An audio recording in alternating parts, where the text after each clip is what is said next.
ایک بھائی نے پوچھا تھا کہ یہ چیٹ جی پی ٹی کا ایک نیو ماڈل آیا ہے اسلامک اے آئی، اس سے اگر ہم کوئی مسئلہ پوچھتے ہیں تو فقہ حنفیہ کے مطابق جواب دیتا ہے، اسے تسلیم کرنا جائز ہے یا نہیں ہے؟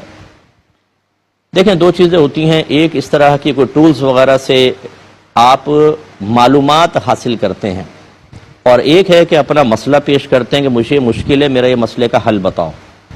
تو یہ جو دوسری صورت ہے کہ وہ مسئلے کا حل بتائے، کبھی بھی صحیح نہیں بتا سکتا، کیونکہ اس میں بڑی پیچیدگی ہوتی ہیں، اور وہ مفتی نہیں ہے کہ وہ آپ کو سب آپ کی پیچیدگی کو فقہ حنفی کی تمام گہرائیوں میں اتر کر اور وہ سمجھا سکے،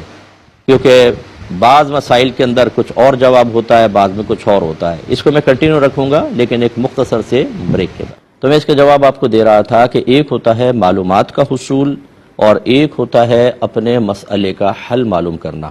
معلومات کا حصول کا مطلب تو یہ آپ کہیں کہ عدت کے بارے میں فقہ حنفی میں کیا احکام ہیں، تو وہ سارے احکام آپ کے سامنے پیش کر دے۔ اسی طرح آپ نے کہا کہ نماز قصر کا کیا حکم ہے، تو آ گیا۔ نماز کے اوقات فقہ حنفی میں کیا ہیں، وہ سامنے آ گئے۔ تو اس کی تو گنجائش نکل سکتی ہے، لیکن جب تک ایک اچھے مفتی صاحب اس کو اچھی طرح چیک نہ کر لیں، تب تک اس پر اعتماد کرنا بعض صورتوں میں خطرناک بھی ہو سکتا ہے۔ جیسے میں نے خود اس کو جب چیک کیا تو عدت کے مسائل میں مجھے تھوڑی سی گڑبڑ محسوس ہوئی۔ اور ایک ہوتا ہے اپنے مسئلے کا حل معلوم کرنا، یہ تو بالکل نہ کریں، کیونکہ یہ صرف ایک اچھے مستند مفتی صاحب ہی اس کا جواب دے سکتے ہیں، کیونکہ بعض اوقات مسئلہ بالکل واضح ہوتا ہے لیکن اس کی نوعیت ایسی ہوتی ہے کہ اس میں تھوڑا سا کلام، تھوڑی سی تفصیل بیان کرنا ضروری ہوتا ہے، پیچیدگی ہوتی ہے۔ آپ نے ایک مسئلہ پوچھا، وہ قدیم زمانے کے اعتبار سے کچھ اور تھا، جدید دور کے تقاضے کے اعتبار سے مسئلہ بدل جاتا ہے، وہ سابقہ فقہ حنفی کی کتب کے مطابق جواب دے گا، جبکہ یہاں وہ جواب نہیں چلے گا۔ اب جدید دور کے تقاضے کے مطابق اسباب ستہ کہلاتے ہیں، 6 ایسے اسباب کی جن کی وجہ سے حکم بدلتا ہے، ان کی روشنی میں جواب دینا ہوگا۔ پھر ہر شخص کی نوعیت مختلف ہوتی ہے، جیسے میں نے آپ کو بتایا تھا کہ نبی کریم صلی اللہ علیہ وسلم کے پاس ایک شخص آئے اور انہوں نے حالت روزہ میں اپنی زوجہ کے تھوڑا سا قریب ہونے کے بارے میں کویسچن کیا تو سرکار نے اجازت مرحمت فرمائی، دوسرے نے یہی کویسچن کیا تو اس کو منع فرما دیا۔ راوی کہتے ہیں جو پہلے تھے وہ ذرا اوور ایج تھے اور جو دوسرے نے کویسچن کیا تھا وہ بالکل جوان تھے، تو ان کو اجازت دے دی اور ان کو منع کیا، اور یہ بڑا حکمت کے مطابق ہے۔ اب یہ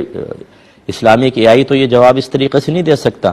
تو معلومات کا حصول ایک الگ چیز ہے، اور باقاعدہ اپنے مسئلے کا حل لینا اور فتویٰ طلب کرنا، استفتاء کہتے ہیں اس کو، فتویٰ مانگنا اور اس کا فتویٰ دینا، یہ ایک الگ چیز ہے۔ فتویٰ تو کبھی بھی نہ لیں، معلومات اگر آپ کرنا چاہیں تو کر لیں، اور کوشش کریں کہ کوئی اچھی کتاب اگر ہے، کوئی مفتی صاحب قریب ہیں تو 2-4 دفعہ چیک کروائیں کہ یہ میں نے مسئلہ معلوم کیا کہ یہ معلومات قابل اعتماد ہیں، پھر تو اعتماد ہو سکتا ہے۔